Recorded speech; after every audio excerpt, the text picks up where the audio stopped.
Amém. Abra lá comigo, 1 Reis, livro dos Reis, 17. Ontem falamos sobre Jesus, aquele que conquistou desde o deserto até a ressurreição. Assista.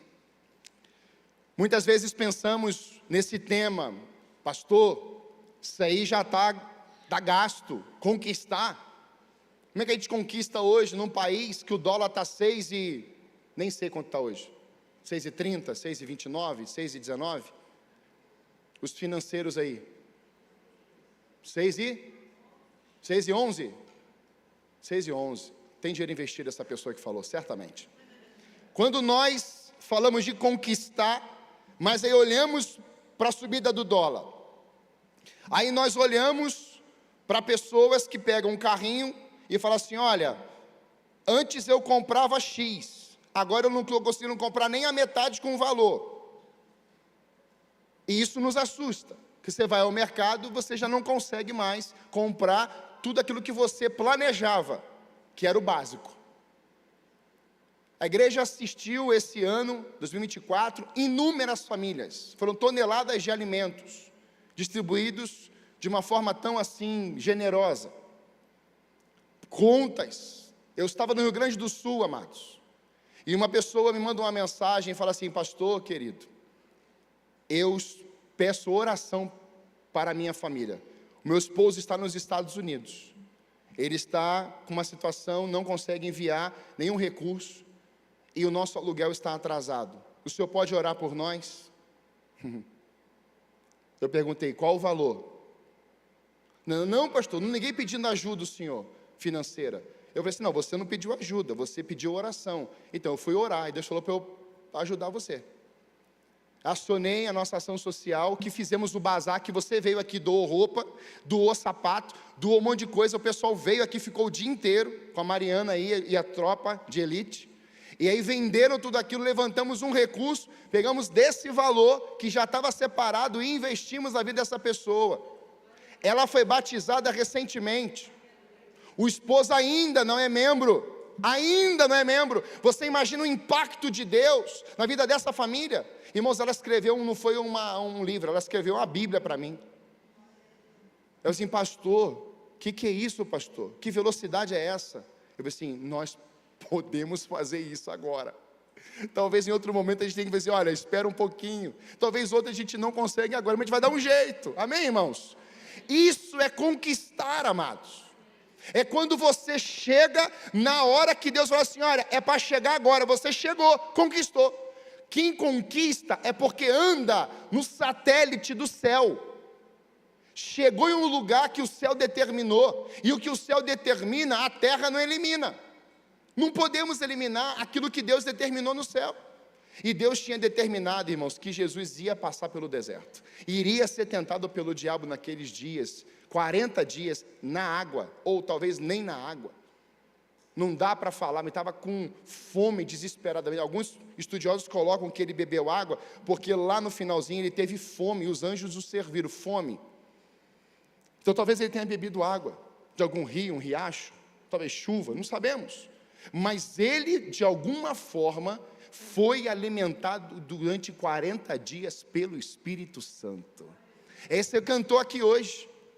É aquela fome, é aquele gastar para que você continue buscando faminto por Deus, sendo faminto por Deus. Então conquistar tem a ver com isso. E falamos um pouquinho sobre essa visão, onde nós temos aqueles que já cruzaram a bandeirada, a linha de chegada. Falei do Senna ontem. Por exemplo, você, no automobilismo, o nome mais famoso é o Senna, para o brasileiro. Você vai para o futebol, você tem o Pelé. Todos eles ganharam o quê? Troféus, medalhas. Você vai para o ramo financeiro, tem o Elon Musk, hoje o homem mais rico do mundo. Você vai para a tecnologia, o Steve Jobs, você tem pessoas hoje que investiram e são bitrilionários. Mas as pessoas muitas vezes olham para essas figuras, esses personagens, e se apercebem que eles passaram por processos. Quanto tempo de investimento? Está lá o documentário do Senna, o momento que aquele menino, já de criança, quando ganha aquele carrinho, meu Deus. E aí você vê o Pelé já, dentro da barriga da mãe, já fazendo embaixadinha. Um fenômeno. Mas, irmãos, Deus não trouxe para nós uma vida fácil. Deus trouxe para nós uma vida abundante nele. Isso faz toda a diferença. O que é propósito? Propósito é você cumprir aquilo que Deus determinou. Isso é sucesso. Então, quando a igreja conquista, quando a igreja fala, quando a igreja declara, ela não está declarando o tempo de conquista simplesmente porque nós vamos governar as propriedades, vamos chegar no endereço. Não é só isso, não. Precisaremos disso e logo em breve. Esse ano, irmãos, provavelmente na metade do ano ali, julho, agosto, teremos que ir talvez para um terceiro culto. Diga glória a Deus. Porque nós vamos ter que ampliar, a tenda vai ter que esticar. Não tem jeito. Isso é o movimento do Espírito Santo e você precisa fazer parte, porque isso é tempo de conquistar também. Então Deus faz esse pacote para nós. Então a palavra nessa manhã, ela tem a ver sim com a conquista, mas como eu falei ontem, deserto. Foi antes das conquistas, dos milagres, dos moveres. Cristo batizado, cheio do Espírito Santo, vai a um lugar. Então não queira conquistar sem provas. Não queira ser um conquistador, um formado conquistador, aquele que é trabalhado por Deus. Não queira as coisas fáceis. Tudo que é fácil vai fácil. Não é assim. A vida não é um mar de rosas. A vida não é uma Disney. A vida não é um parque de diversões. A vida é ao vivo, é a cores. A vida tem problema, a vida tem luta, mas a vida também tem vitórias. Glória a Deus, amém? Então é diante disso, nessa manhã, Deus me moveu. Eu estava ouvindo uma ministração lá no Rio Grande do Sul, um devocional na verdade, onde a gente estava lá ministrando. E na hora que o rapaz estava falando, eu peguei um papel e uma caneta, eu nunca vivi isso. E em 15 minutos, Deus me deu um sermão. Eu falei, meu Deus. E veio um download assim, eu queria compartilhar com a igreja essa porta para a conquista. Quem quer hoje entrar, acessar a porta da conquista? Amém? Sabe qual é o acesso da porta, ou a porta da conquista? Chama-se quebrantamento. Diga quebrantamento. Olha que diz a Bíblia, 1 Reis capítulo 17, de 1 a 7. Elias era um tisbe, era de Tisbe, tisbita, de Gileade. Disse ao rei Acabe, para aqui um pouquinho, pode deixar na tela o texto. Eu quero só nesse início aqui trazer essa contextualização. Elias não é anunciado para chegar. Elias surge, ele é colocado por Deus nessa região aqui de Gileade. Mas Gileade não era o fim, não era aonde ele cumpriria exatamente o propósito de Deus. Muitas vezes, você está em um lugar que você não quer estar. E ali não será o cumprimento da promessa ou do grande propósito que Deus escreveu a teu respeito. Mas é preciso passar por Gileade. Antes de você chegar a outros endereços, a outras regiões, a outros destinos, Deus quer que você entenda que tem uma Gileade te esperando. E Elias entra nessa visão. Então, quando ele está em Gileade, ele vai dizer algo a Acabe. Olha o que ele disse, que era o rei casado com Jezabel. Então, é um casal maligno. Diga assim, Acabe, Jezabel, um casal maligno. Então, toda vez que Deus te colocar em um lugar, tenha certeza que naquele mesmo lugar vai ter opositores. Vão ter opositores contra você, em qualquer lugar. Trabalho, igreja, rua, país, nação, seja onde for. Se você está fazendo a obra de Deus, prepare-se. Prepare-se. Na história da Bíblia, irmãos, do começo até o final, você vê sempre, nos lugares que Deus levantou alguém, você via os opositores. Isso sempre existiu. Então, Elias, ele está agora tendo que falar algo para Acabe, mas ele está onde? Em Gileade. Em Gileade tem uma palavra de Deus para nós. Em Gileade, Deus fala com Elias. Em Gileade, Deus determina para Elias decretos de que tinha que sair da boca do profeta. O profeta de Deus representava Deus, era a boca de Deus naquele lugar. Então, quando ele está em Gileade, Deus diz: Elias, você vai falar isso aqui para esse rei maligno, para esse casal maligno. Tão certo como... Olha o que ele fala. Aqui está a chave. Tão certo como vive o Senhor. Sabe qual é o nome disso? Certeza do que está dizendo, que vem do coração de Deus.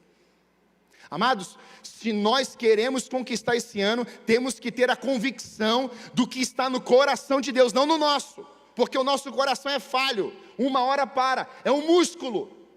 Quando a Bíblia diz mais de 900 vezes sobre coração, envolve emoções.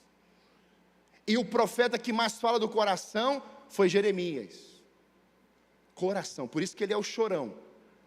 Porque ele chora, ele rasga, ele coloca para fora. Eu não consigo, eu não vou falar de ti, mas eu não consigo parar de falar de ti, porque tem uma chama que queima dentro de mim, ou seja, aqui dentro tem uma chama. E quando essa chama queima, eu até tento não falar, mas eu não consigo, a boca abre e os textos começam a sair. É isso que vai acontecer com muitos aqui em 2025, você não vai querer falar, você não vai querer agir, mas você vai dizer: há uma chama que queima no meu peito, e eu não consigo parar de falar desse amor por ti, Senhor. Isso é conquistar. O que é perder então, pastor? É desistir, é abandonar o barco, é sair fora. Não, o que ele fala? O Deus de Israel, a quem sirvo, ele é servo. Não haverá orvalho nem chuva durante os próximos anos, até que quem ordenaria? Elias. Pastor, então a gente pode ordenar? Desde que Deus tenha ordenado. Glória a Deus, irmãos. O problema é que a gente quer conquistar ordenando para Deus sem Ele ter ordenado. Olha o Nimrod. Vamos construir essa torre e vamos ordenar para Deus fazer o que a gente quer. Primeiro homem que foi poderoso na terra, que aprisionou pessoas e construiu uma torre, da terra para o céu, Torre de Babel. Que desse nome Babel, olha o nível, quem quer conquistar sem Deus ter ordenado. Construiremos uma torre, determinaremos para Deus da terra para o céu. Irmãos, o véu não rasgou de baixo para cima, o véu rasgou de cima para baixo. O poder vem do céu, a glória vem de Deus, o poder é dele, é ele toda a honra, é ele toda a glória. A família perfeita veio do céu, os reinos, todo o poderio, toda a majestade tem a ver com o céu. Então é diante disso que nós olhamos e percebemos o Nimrod que constrói uma torre e diz: eu vou descer para ver o que eles estão construindo. Deus é Deus, de onde ele estiver, ele vai enxergar tudo na palma da mão dele.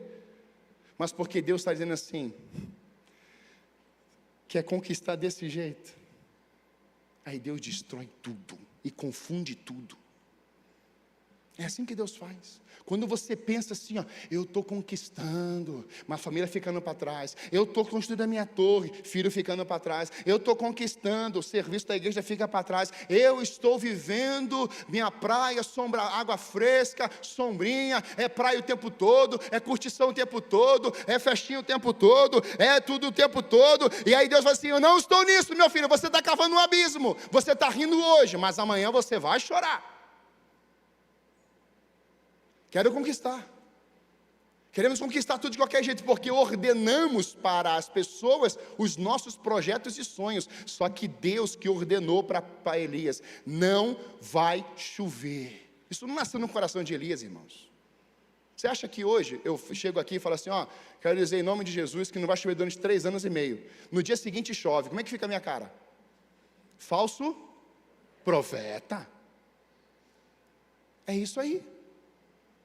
Mas quando você está alinhado ao coração, pastor, como é que a gente se alinha ao coração de Deus? Qual a marca que Tiago, lá no Novo Testamento, já no finalzinho da Bíblia, vai destacar sobre Elias? Homem comum, que orou. O que é oração? Intimidade. Oração é você parar de falar e Deus falar contigo. Oração é Deus inclinar a cabeça no teu colo e você falar para Ele o que está no seu coração. É isso que Davi vai dizer. A confiança que tenho em um Deus que inclinou os ouvidos para me ouvir. Eu espero no Senhor. E esse Deus inclinou os ouvidos. Irmãos, isso é tempo de qualidade com Deus. É tempo de busca. Então, quando ele diz, até que eu ordene, é porque Deus já tinha determinado. Elias não tinha poder humano, não tinha força humana, não tinha perfeição, nada, para declarar que não iria chover, sem antes Deus ter dito para ele. Conquistar envolve ordenanças de Deus, e a submissão de um povo que chega em um lugar e fala assim, Deus determinou, então faremos, Deus falou, então faremos, e quando Deus ordena, até corvo me alimenta. Então o Senhor disse a Elias, vá para o leste e esconda-se. Depois que Elias falou para o rei Acabe, Jezabel já estava lá. Irmão, esse casal já deve ter, meu Deus do céu, girado, você não faz ideia. Vai ficar sem chover? Você já imagina já? O contrabando, as facções, tudo já, metralhadora, vão matar. A Jezabel é conhecida como aquela que mata os profetas. Aí Deus fala assim, você me obedeceu? Você falou que eu ordenei que não vai chover? Agora eu te escondo, e em mim. Você pode dar um glória a Deus, né, irmão? Quem quer conquistar em 25 aí? Ordena o que Deus mandou falar. Fale o que Deus mandou falar. Porque quando você cumpre essa palavra, Deus te esconde dentro dele. Aí Deus esconde Elias. Mas esconde aonde? No riacho de Querite. Opa, Gileade está lá, falando. Agora ele muda de lugar. Lembra que eu falei? Acompanha comigo, irmãos. Ele está em Gileade, Deus fala e ele entrega o recado. Agora ele vai para um riacho, é um outro lugar. Pode ser na mesma região, mas ele saiu de um ambiente e foi para outro. Quem quer conquistar em 25 não vai ficar parado quando Deus mandar você se movimentar. Glória a Deus. Eu vou ficar aqui estacionado, porque Deus não falou comigo. Deus já colocou um sinaleiro, uma placa, tem pisca-pisca, mandou 25 profetas e profetisas falar, e você fala assim, Deus não está falando comigo, eu não estou conseguindo entender nada, e está escancarado, está lá a placa gritando, ande, vá, fale, trabalhe, sirva, e detalhe, tem coisas que Deus não precisa mais falar para você, porque Ele diz que todos nós somos servos dEle. Glória a Deus, irmãos. Então ele já falou, mas aí ele vai para esse riacho de Querite, a gente vai bater aqui nesse riacho de Querite, que ficava ao leste do rio Jordão. Beba água do riacho e coma. Beba água e coma. Mas como é que você come? Numa crise. Aí Deus fala assim, olha, eu ordenei e você falou. Eu te escondi, então eu te alimento. Você está entendendo a dinâmica de Deus, amados? Não, pastor, porque 2026, os estudiosos financeiros, 25 vai ser uma crise financeira daquelas. A minha pergunta é, tem crise no céu?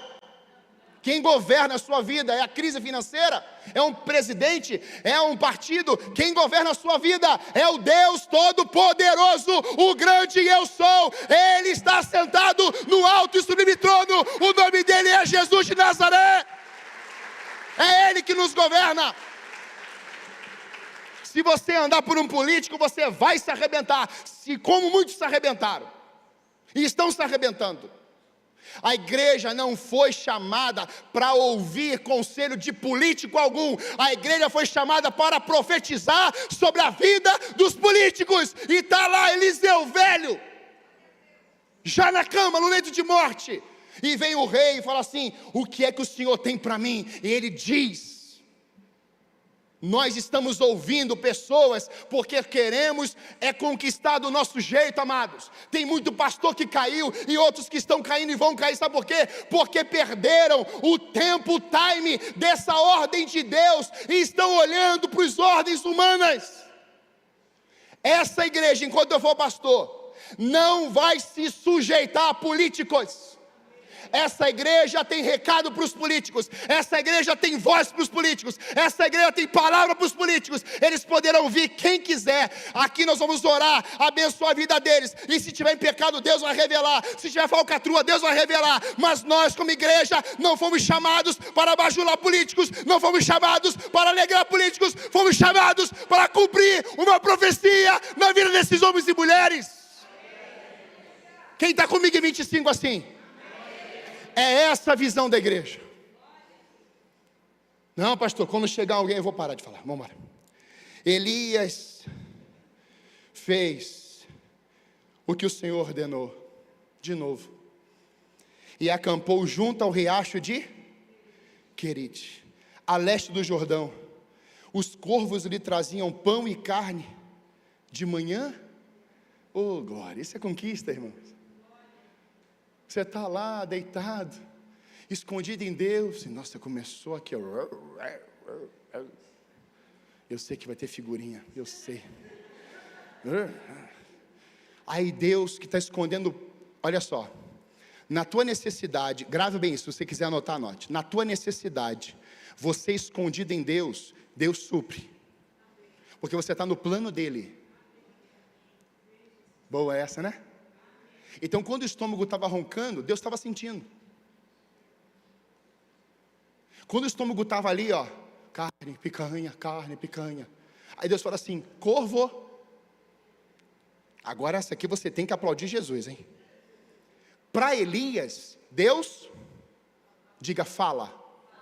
Para a igreja, Deus. E para o corvo, ordena. O corvo é uma coisa.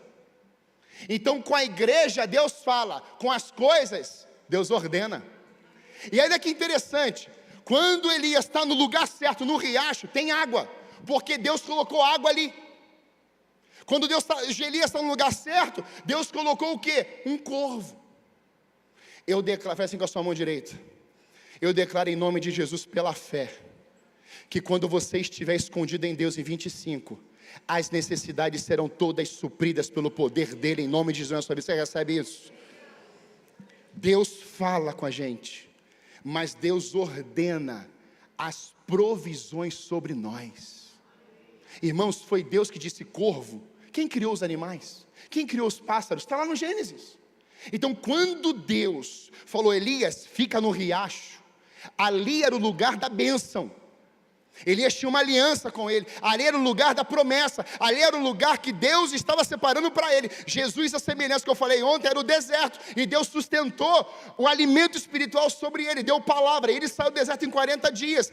Quem quer conquistar no braço, poderá morrer no deserto, mesmo que você ande 40 anos, porque vai andar em círculo.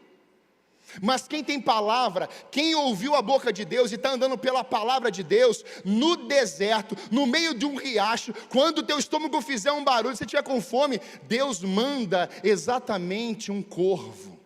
E hoje, amados, Deus pode mandar um corvo? Claro que pode, Deus é Deus, quem vai limitar Deus?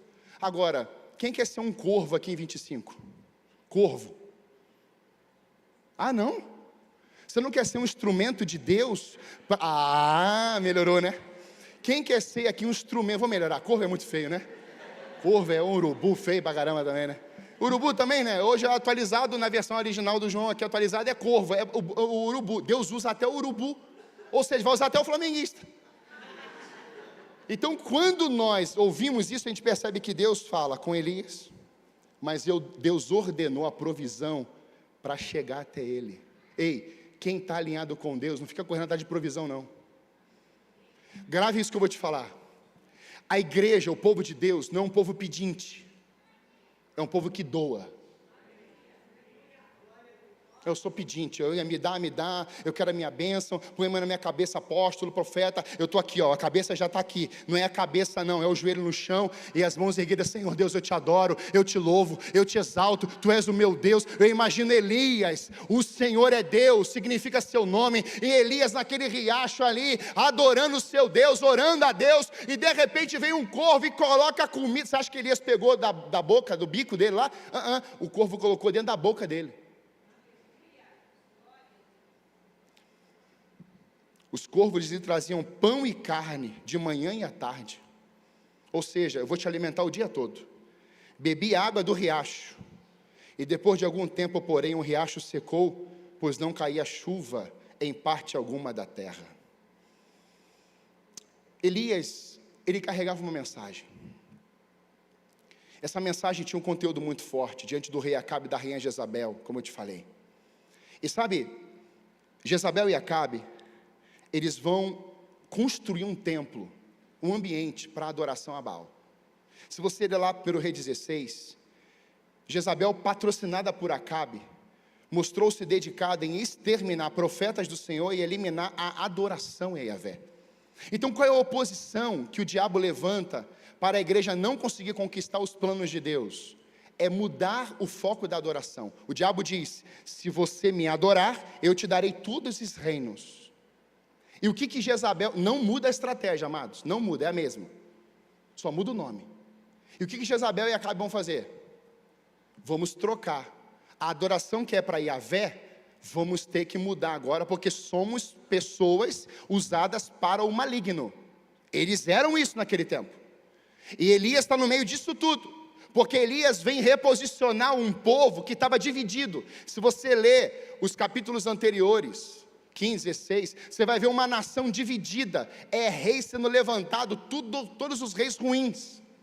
Então a nação, o povo de Deus, que eram as 12 tribos, estão divididas, ou seja, elas estão em guerras contra elas mesmas. Elas estão em desunião. É por isso, amados, que faz todo sentido quando você olha para o Monte Carmelo, e Elias vai primeiro pegar o que? 12 pedras, e vai juntar no altar. Porque ele está dizendo assim: olha, não é uniformidade não, vocês estão todos em desunião. Uma das formas de Deus, do diabo trabalhar na igreja, é causar desunião, disseminar discórdia, causar um caos, trazer um inferno sobre a tua vida, e ao invés de nós clamarmos a Deus, adorarmos a Deus, a gente fica meio que em facções. Então ele quer dividir o povo. Você está vendo como é que é o preço da unidade? É tão sério.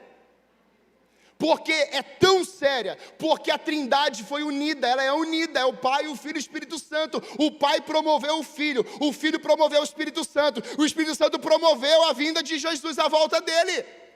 Em todo tempo isso é uma promoção. Eu te promovo, eu honro você. Pode chegar, não tem bater no peito, esse é meu, isso é teu, não, você não vai fazer, não. É sempre honra, é sempre, olha, pode fazer, eu abençoo você, eu quero ser abençoado por você. Usa o teu dom na minha vida, eu vou usar o dom que Deus me deu para compartilhar. Qual é o nome disso? Família de Deus, unidade na casa, unidade na igreja, unidade no reino. O inferno vai ter que perder.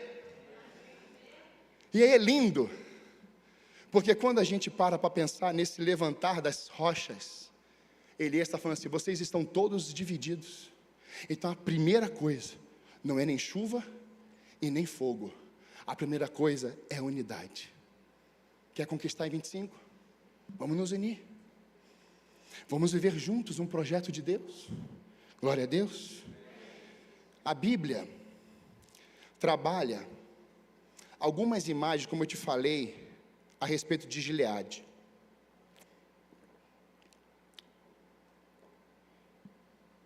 Se fosse traçar um paralelo, Gileade, eu vou explicar isso aqui em duas formas.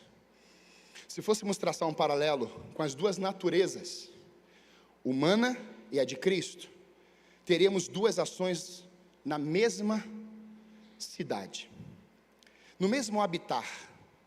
Paulo fala sobre isso em Romanos, que nós, nas suas cartas, que nós temos a natureza de Cristo, que é a natureza divina, porque somos filhos da luz, filhos do Senhor.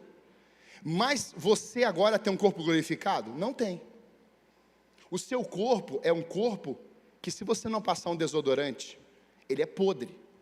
Por isso que a Boticário te conquistou, porque tem um cheirinho bom lá para você. Se você não tomar banho durante um dia, ninguém fica perto de você. E não acha que você é o bambambam, eu não tomo banho, eu passo colônia francesa. Vai tomar banho, toma banho. Isso vai virar figurinha, isso vai virar. Não deixe de se limpar, tem que se limpar. Quando a gente olha para isso, a natureza caída, ela foi vencida por Cristo. Mas o Espírito em mim trabalha para que eu continue cada dia vencendo essa natureza caída. Então Gileade mostra para nós duas naturezas: a humana ou a caída e a natureza da graça divina de Deus. Gileade é a natureza caída também. Olha que interessante, era a região montanhosa situada a leste, ao lado do rio Jordão. Sabe quem passou por essa região anos atrás? Labão. Encontrou-se com Jacó após sua fuga na casa do tio e ali fizeram um pacto. Olha que interessante, Jacó está casado com Lia e Raquel, lembra disso? Eles têm uma família, naquele tempo, né? Deus não autorizou isso, mas isso foi sendo vivenciado naquele tempo. Relacionamento com várias mulheres, Salomão teve mais de 1000. Então agora está ali Jacó envolvido com essas mulheres, tem ali os filhos. Aí Labão, que você sabe que Labão evitou, Jacó trabalha para Labão, e Labão vai deixar, olha, há 7 anos eu libero a filha para você. Ele trabalha há 7 anos, quando ele vai liberar, que era para ser Raquel, ele libera Lia. Aí quando Jacó acorda de manhã, meu Deus, você liberou Lia, eu quero Raquel. Então trabalha mais 7 anos, 14 anos pela mulher, e isso vai fazer muito sentido na vida de José. Quando a mulher de Potifar vem sobre ele, ele deixa a capa e foge. Sabe por quê? Porque lá dentro do coração ou da mente de José, ele vai lembrar do seu pai. Papai não parou de lutar para conquistar Raquel, então eu vou ter a minha. Eu não vou ficar brincando, eu vou deixar a capa para trás, porque o papai lá atrás investiu isso, eu vou copiar de bom dele. Eu não quero simplesmente fazer uma falcatrua, não, isso eu não vou fazer, que o pai fez, mas eu quero honrar aquela que Deus vai me dar. E a escolhida, que era a Raquel. Isso é tão poderoso para nós, que foi exatamente em Gênesis capítulo 31, de 43 a 55, que Jacó pega essas mulheres, suas mulheres, família, e foge, porque Labão estava ali em cima dele. Labão começa a pressionar, prensar, começa a esmagar ele, e Jacó fala assim, vamos embora. Sabe qual é o lugar que eles vão se encontrar? Diga, Gileade. Olha que lindo, Gênesis 31, 43, 55. Labão respondeu a Jacó, essas mulheres são minhas filhas, eles se encontram ali. As crianças são meus netos. Olha o poder de posse de Labão. E os rebanhos são meus rebanhos. Na verdade, tudo que você vê é meu, mas o que posso fazer agora por minhas filhas e pelos filhos delas? Façamos, portanto, você e eu uma ali. Gileade é lugar de aliança, irmãos. Deus tinha uma aliança com Elias. Elias tinha uma aliança com Deus. E quando você tem uma aliança, você está debaixo da bênção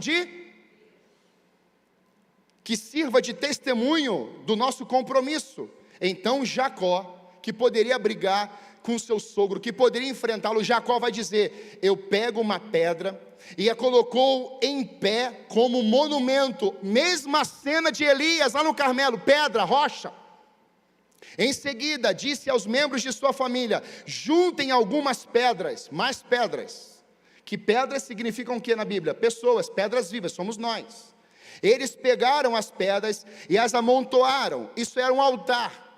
Jacó e Labão se sentaram perto do monte de pedras e fizeram uma refeição para selar a aliança. Não é só falar de aliança, tem que ter ambiente de aliança, tem que ter mesa de aliança, tem que ter comunhão de aliança, tem que ter palavra de aliança, tem que ter restauração de aliança, tem que consertar para que a aliança volte, ou ela seja feita como começo.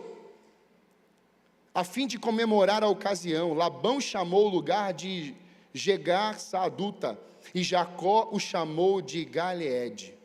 Labão declarou: este monte de pedras servirá de testemunha para nos lembrar da aliança que fizemos hoje.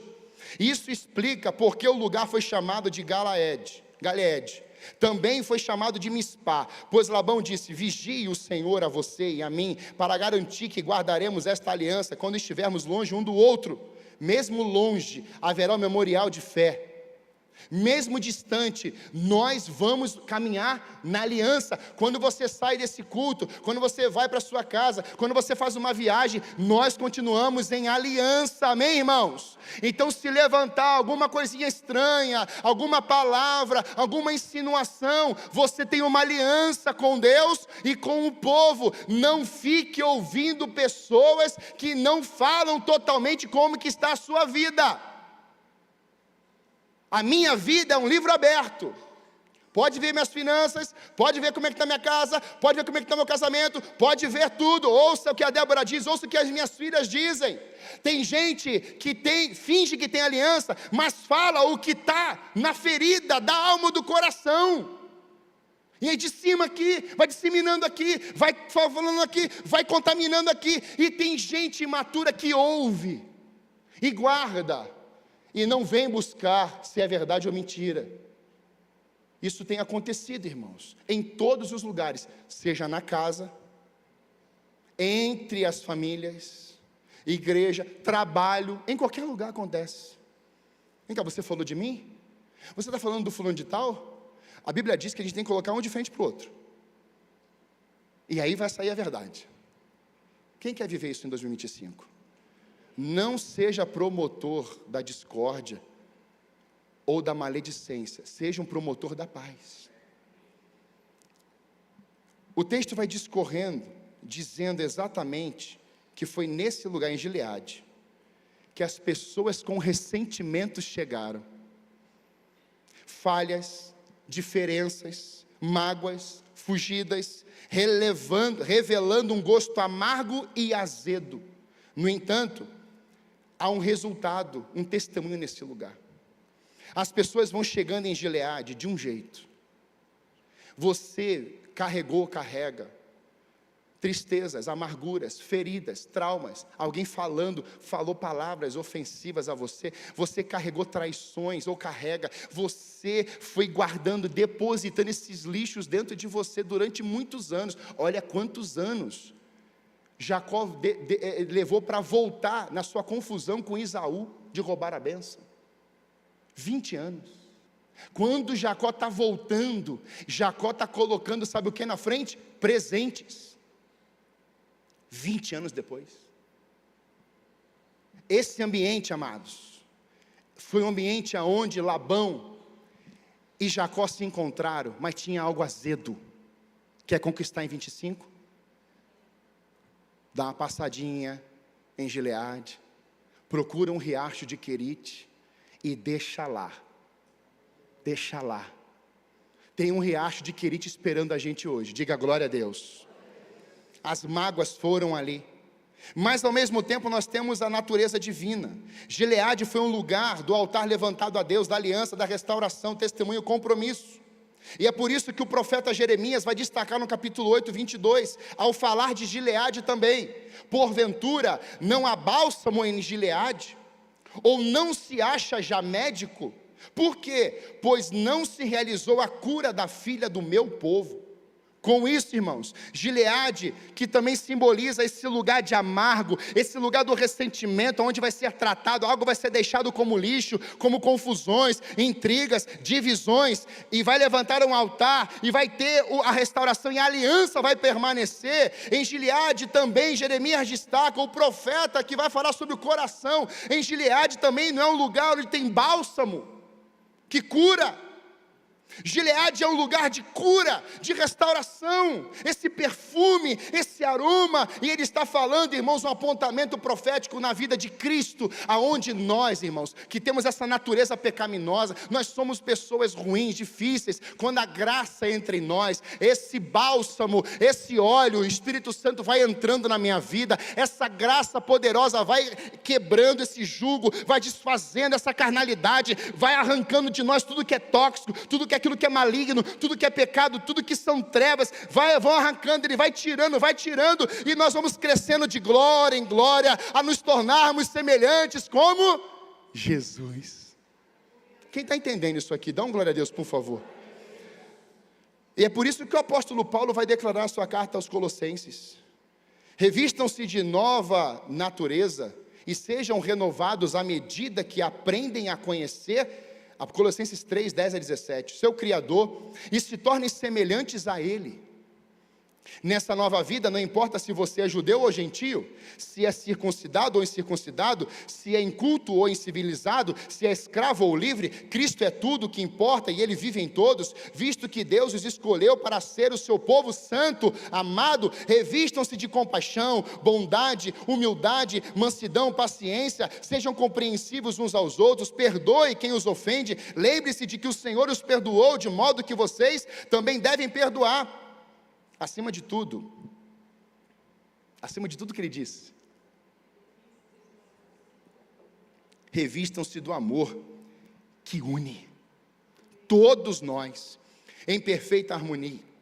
Permitam que a paz de Cristo governe o seu emoções. Em resumo, os que moram em Gileade têm um coração áspero, irregular, cheio de arestas, defeitos, falhas, mas de certa forma, quando você está ali por ordem de Deus, tudo isso precisa ficar ali. É esse aroma que a graça de Deus vai dominando a gente, vai possuindo a gente, vai governando a gente, e isso vai saindo. Quem quer deixar esses lixos lá em Gileade, dê a glória a Deus aí. Gileade representa algo que flui de Deus, mas ainda em Gileade, nós entendemos que todos nós já moramos em Gileade durante um tempo. O texto diz que Elias habitou lá. Então você precisa chegar em Gileade. E talvez você já esteja em Gileade. O que eu faço? Estou em Gileade. O que eu faço agora? Estou carregando tudo isso aqui, lá de 1900. Alguns acabaram de chegar em Gileade. Outros estão habitando há anos. Mas eu creio que muitos desejam a mudança para lugares melhores. O texto diz que Elias habitou lá. Quando habitamos em Gileade, somos até usados por Deus, mas não experimentamos o orvalho, e nem o fogo, e nem a chuva de Deus. Isso quer dizer algo: Deus até vai agir, vamos ver o seu agir, mas não será algo duradouro ou contínuo. Gileade é um processo, de um grande processo de Deus, é uma etapa do grande processo. Não queira já em Gileade, deixar ali e já falar assim, estou pronto. Não, diga assim, tem uma próxima etapa, tem um outro nível. Não era só Gileade, irmãos, tem mais alguma coisa. E o que é que tem? Elias habitando em Querite, é o segundo ponto. Então ele esteve em Gileade durante um bom tempo, fez tudo aquilo que eu te falei. Agora ele sai de Gileade, verso 2 e 3, coloca para mim por favor. Então o Senhor disse a Elias, vá para o leste, esconda-se junto ao riacho de Querite, que fica a leste do Jordão, beba a água do riacho, e como o que os corvos lhe trouxerem, pois eu dei ordem para levarem alimento até você. A ordem de Deus para Elias foi, retira-te. Ele se escondeu nele, se esconde nele. Habitar em Gileade não faz mais parte da vida de Elias, não fazia mais parte. Ele chegou no riacho em 25, não volte para Gileade. E se você voltar para Gileade, deixa lá e já vai para o lugar que Deus já te estabeleceu. Sim ou não? Porque a gente quer muitas vezes, irmãos, voltar lá atrás, e ficamos remoendo lá o passado. Já resolveu isso, vire a página. Você já deixou esse lixo lá na cruz, você já deixou todo esse azedo lá. Agora é olhar para frente. Tem um riacho me esperando, tem uma querite me esperando.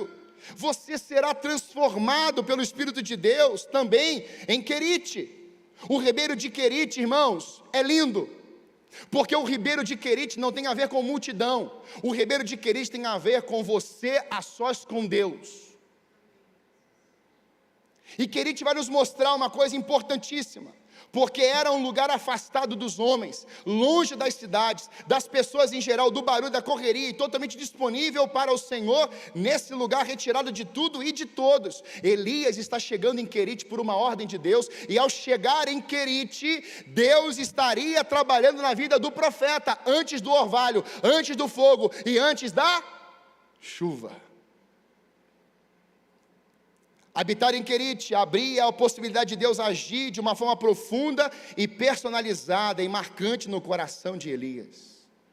Irmãos, estamos falando de um processo íntimo de Deus dentro do profeta. O ribeiro de Querite não é um convite para você ir acompanhado de pessoas. Na verdade, você tem que ir para lá sozinho. Pastor, como assim? Lugar de quebrantamento não é para multidão.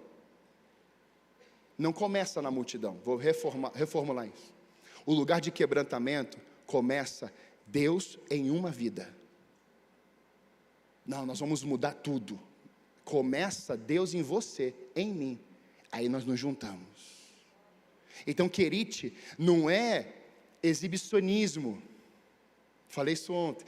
Querite não é lugar de você ficar e vamos galera. Você lembra quando nós fizemos o culto nos estádios? Só falamos o nome de Jesus e os estádios lotaram.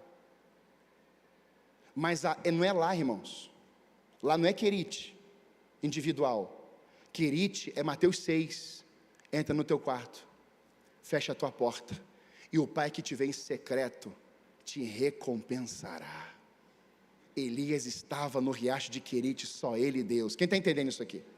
E Elias está chegando em Querite, amados. Quem quer chegar em Querite hoje aqui? Você quer conquistar em 25?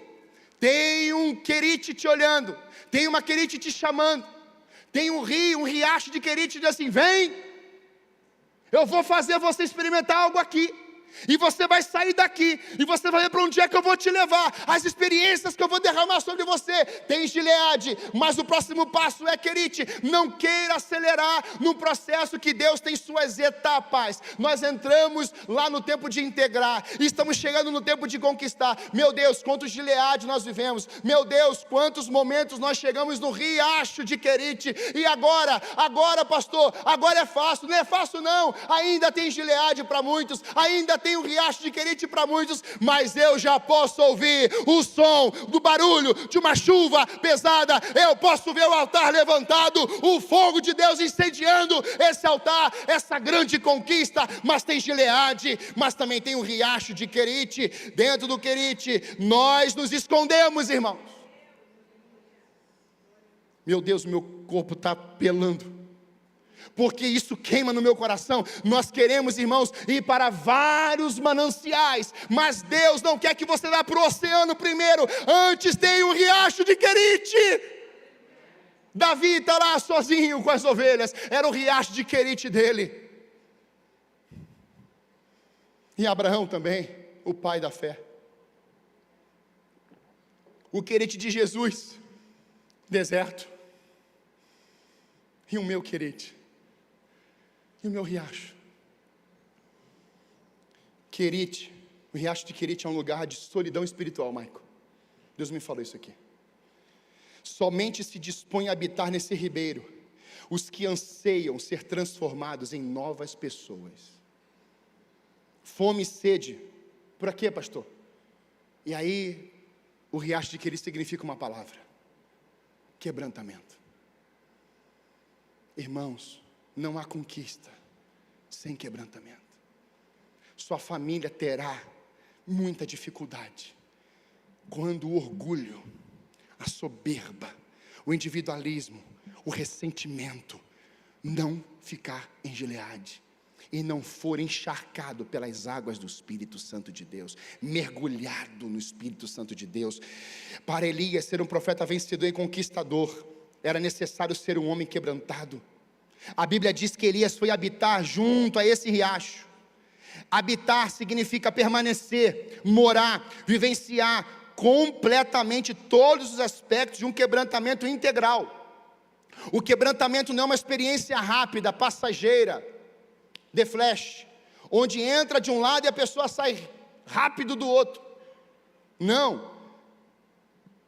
O riacho de Querite é um lugar que você habita. Lembra de Isaías? Ele habitou naquele lugar. E porque ele habitou, no ano em que o rei Uzias morreu, eu vi o Senhor. Quando ele viu o Senhor, ali era o Querite de Isaías. Deus pega uma brasa, uma tenaz com uma brasa e gruda na língua dele. Foi ali que ele experimentou o quebrantamento. Ele vai dizer, esse fogo entrou nele. Ele poderá dizer, Senhor, a quem o Senhor vai enviar? Eis-me aqui. Sou homem pecador, de lábios impuros, vivo no meio de pessoas com os lábios impuros, mas Senhor, o Senhor entrou em mim, o Senhor queimou, eu sei lixo, o Senhor está mexendo no meu coração. Esse é o quebrantamento que Isaías e agora Elias está experimentando. E sabe, o exemplo que me veio ao coração, até lendo num livro, é como fazer a conserva. Já viu conserva? Pepino, cebola, já viu aquilo? As cebolas são mergulhadas em um tempero. Ali seria a habitação das cebolas, sim ou não? Cebola, irmão, eu odeio cebola. Estou dando exemplo que eu não gosto de cebola. E após esse processo, as cebolas, elas estão mais com o sabor do tempero do que do gosto da própria cebola. Irmãos, isso tudo aqui para te mostrar que a gente tem que entrar nessa conserva do Espírito. A gente tem que entrar nesse esconderijo do Altíssimo. A sombra do Onipotente me descansará. Porque esse gosto nosso é amargo, irmãos. Quando você entrar nessa conserva, quando você entrar nesse ambiente do riacho de Querite, isso que está aí azedo, tem que ir para a cruz. E aí o gosto, o sabor, as palavras mudam. Por isso, o tempero do cristão não é se achar.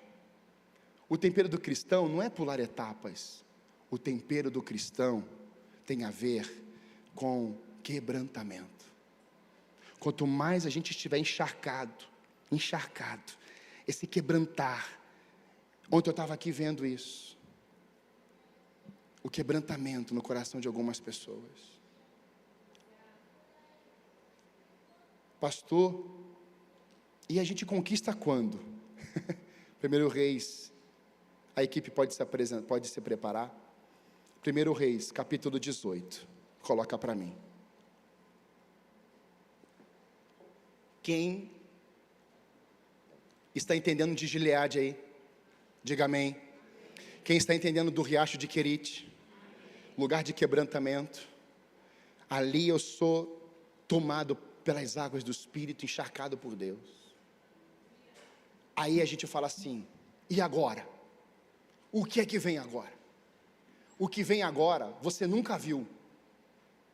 Você nunca ouviu. Sua mente nunca imaginou. Quem imagina o que eu vou te dizer aqui agora? Quem poderia dizer, olha, eu tenho investimentos que vão apontar que a chuva virá 3 anos e meio depois? Quem entra nessa aposta? Ninguém. Não tem mais bicho, não tem animais, não tem plantação, não tem mais nada. Eu já vou autorizar vocês a servirem. Não tem mais nada, irmãos, não tem mais nada. Quem entra num lugar e diz assim, olha, esse lugar aqui é o lugar que eu estou vendo uma chuva, vai alagar tudo.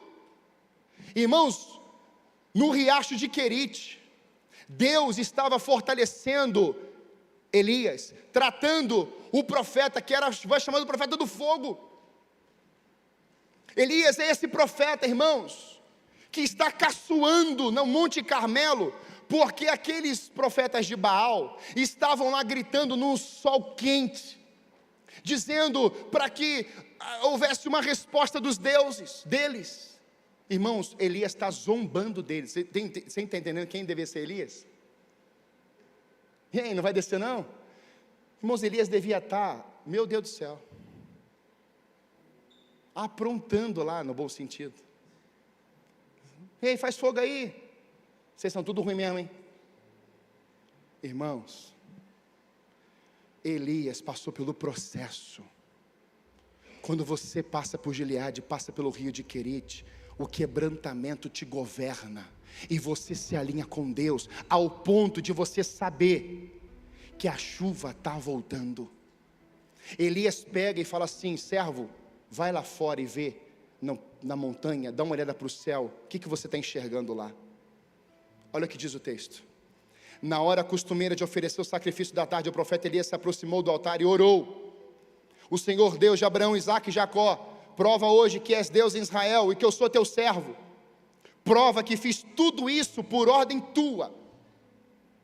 Ó Senhor, responde-me, que este povo saiba que tu, ó Senhor, és verdadeiro Deus e estás buscando um povo de volta para ti. No mesmo instante, diga comigo assim: no mesmo instante, Elias ora, Elias relembra, Elias fala com Deus: o Senhor me ordenou eu seguir exatamente o teu percurso. Eu passei por Gileade e habitei, eu passei por Riacho de Querite e habitei. Agora o que eu não posso fazer, o Senhor faz. O que eu precisava fazer, eu fiz. Eu obedeci, me submeti, eu obedeci. Eu fiquei parado lá, morando até o Senhor mexer na nuvem.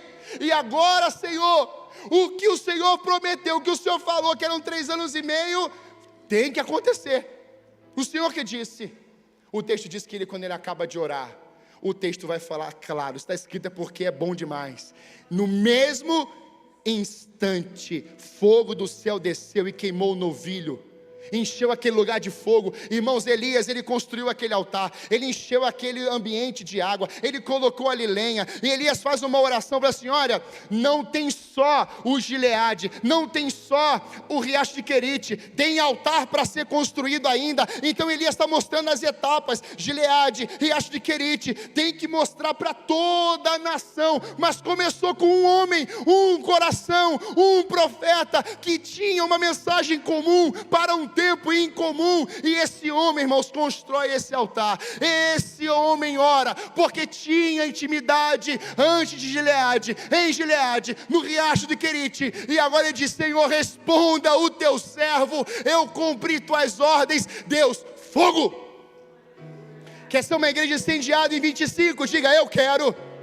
Vamos em Gileade e habitar, vamos em Querite e habitar, mas vamos levantar altares de adoração a Deus.